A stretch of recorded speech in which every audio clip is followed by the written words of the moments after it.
Hi မင်္ဂလာပါ Garena MMA နဲ့ပြန်လဲကြိုဆိုပါတယ်ဒီနေ့ကျွန်တော် Adobe Illustrator မှာပေါ့နော်ကျွန်တော်တို့ test တွေစာသားတွေ style တွေကျွန်တော်တို့ကလုပ်တဲ့အခါမှာ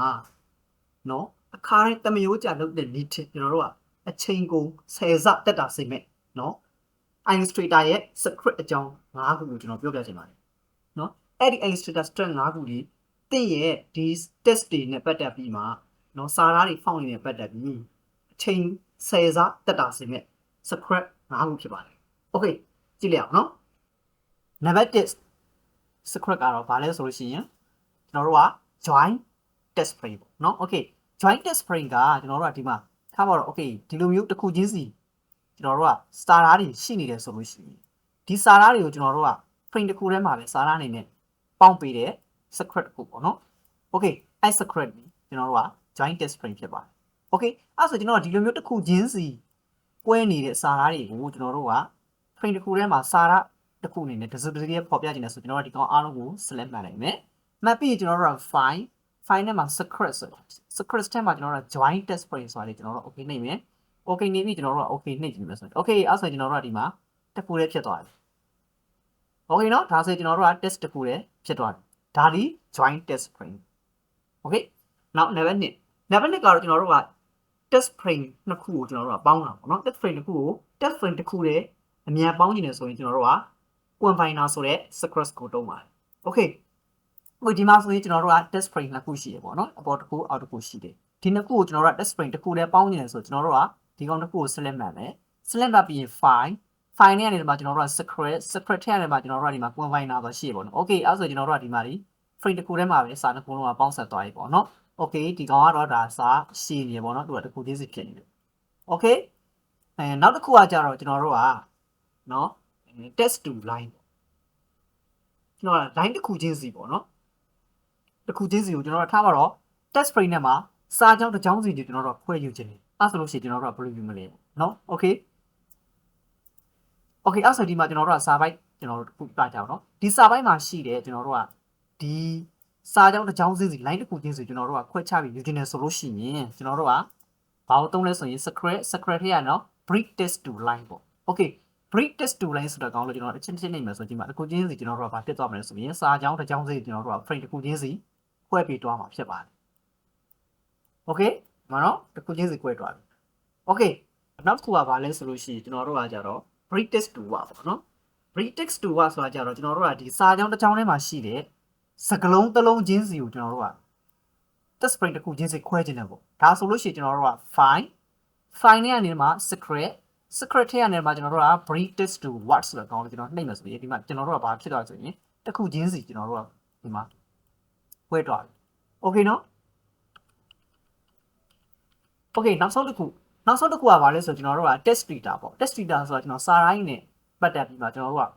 ပုံစံမျိုးမျိုးတွေလောက်တာပေါ့နော်ဒီ test data အရင်တုံးဝင်တယ်ပေါ့နော် okay အဲ့ဆိုကျွန်တော်တို့ကြည့်မယ်အဲ့ဆိုကျွန်တော်တို့ကမိမိလုပ်ချင်တဲ့ test ကိုကျွန်တော်တို့က select မှတ်မယ်မှတ်ပြီးရင် file ထဲမှာကျွန်တော်တို့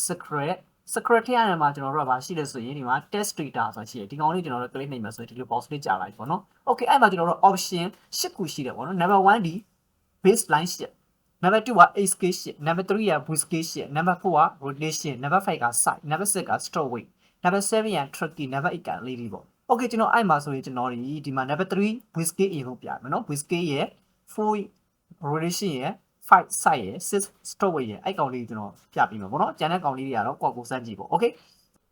5 secrets test data number 3 okay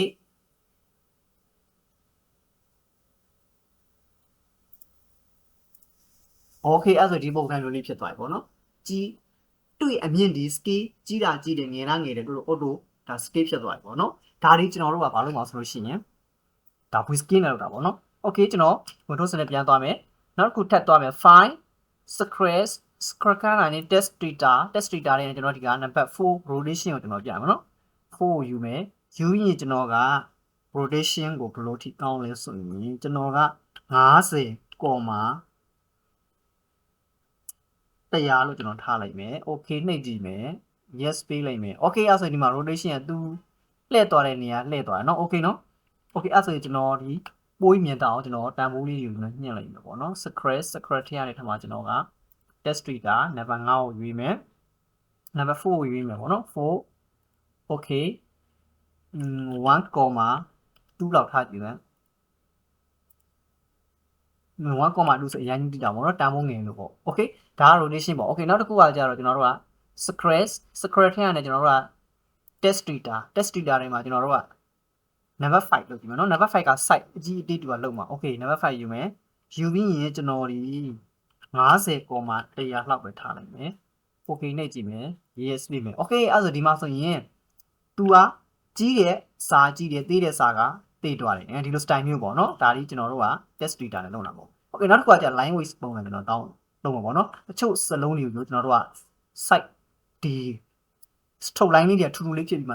တချို့စလုံးကိုကြာတော့ stroke line လေးကပပလေးကျွန်တော်တို့ design ပုံစံမျိုးလုပ်ချင်တယ်ဆိုရင် okay file နဲ့ secret ကနေကျွန်တော်တို့ test data ထဲမှာဒီမှာ number 6ကိုပြင်ပါတော့ stroke weight ဆိုတာ number 6 okay အဲ့ဒါပြီးကျွန်တော်တို့ဒီ okay နှိပ်မယ် yes ပေးကြည့်မယ်ဆိုရင်ဒါဆိုရင်အရင်များနေပြီ okay အဲ့ဒါကိုကျွန်တော်တို့အရင်ကြီးမများအောင် file secret data 6ရွေးမယ် okay နှိပ်မယ်အဲ့ဒါပြီးကျွန်တော်က3,5 လောက်ထားမယ်ပေါ့ okay နှိပ်မယ် yes ပေးမယ်ဆိုရင် okay ဒီမှာဒါဆိုရင်တော့အရင်ထူနေမယ်နော်ကျွန်တော်နည်းနည်းလေးပြန်ပါတော့ကျွန်တော်လုပ်ပြပေးမယ် file secret test data number 6ကိုရွေးမယ်ရွေးပြီးကျွန်တော်က0,2 လောက်ထားကြည့်မယ် okay နှိပ်မယ် yes နှိပ်မယ် okay ဒီမှာဆိုရင်ကြည့်ကြည့်မယ်နော်တချို့ stroke ကစလုံးတချို့ stroke ကကြတော့ပါပြီးမှတချို့ stroke ကဘာဖြစ်လို့ဆိုရင် tourist style လေးဖြစ်သွားပြီပေါ့နော် okay ဒါဒီကျွန်တော်တို့က test တွေကိုကျွန်တော်တို့က manipulate ပေါ့နော်အမျိုးမျိုးချုပ်ကင်လို့ရတယ်နော် secret 5ခုအကြောင်းကျွန်တော်ပြောပြတာဖြစ်ပါတယ်ဟုတ်ကဲ့ပါအားလုံးကျေးဇူးတင်ပါတယ်နော်